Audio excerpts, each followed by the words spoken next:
안녕하세요. 프루지오 라이프 세번니 박송희 세무사입니다. 모두 1부 시청하셨나요? 7월에 개정된 세법들에 대해서 설명해 드렸는데요. 아직 안 보셨다면 절세에 도움이 될 내용들로 준비해 봤으니 꼭 시청해 주세요. 1부에서 살펴보았던 종합부동산세 개정안 외에 다른 종부세 개정안들도 있는데요.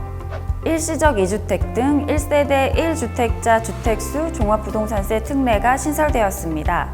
현행 종부세 제도에서는 주택수에 따라서 세율이 다르게 적용되는 만큼 어쩔 수 없는 사유로 인해 주택수가 늘어난 경우에도 높은 세부담을 부담해야 했죠.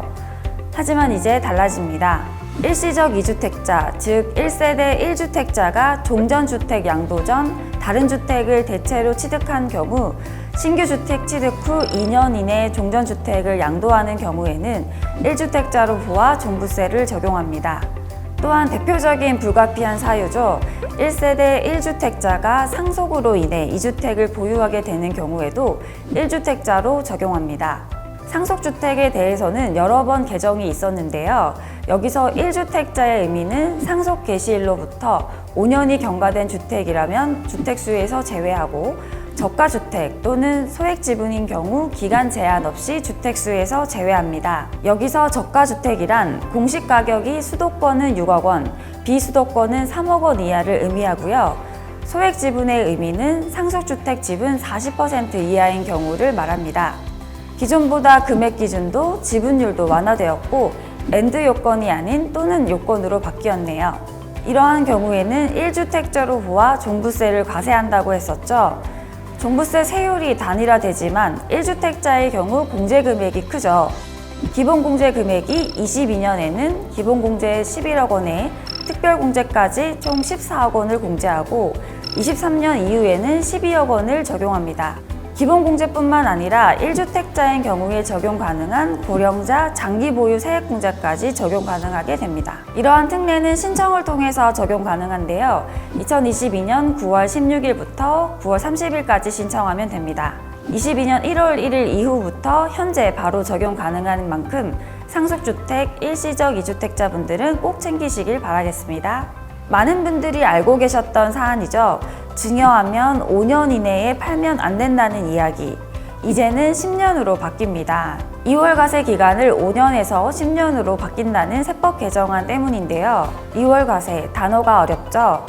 특수관계자에게 증여받은 자산을 양도하는 경우 양도 차익을 계산할 때 증여 당시의 증여가액이 아닌 증여자의 취득 당시의 취득가액을 적용하여 양도 차익을 계산하여 양도세를 과세하는 제도입니다. 즉, 양도세를 당시 취득자의 취득가액을 적용하여 2월 과세하는 것이죠.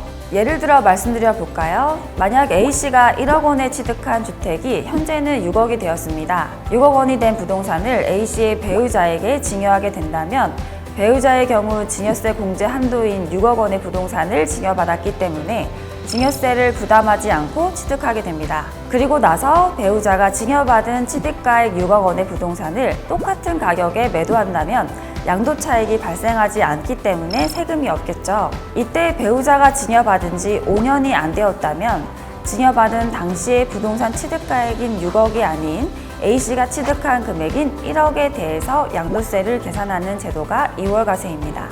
증여를 활용하여 세부담을 줄이는 것을 막기 위한 것이죠. 23년부터는 2월 과세 적용 기간이 5년이 아닌 10년으로 바뀔 예정이니 증여를 고민하신다면 올해 안에 증여하시는 게 좋겠죠. 이렇게 세법 개정안 중 일시적 2주택자의 종부세 부담과 2월 과세에 대해서 살펴보았습니다. 꼼꼼히 챙겨보시고 대상이 되시는지 확인해 보시길 바랄게요. 그럼 다음 시간에 만나요. 안녕.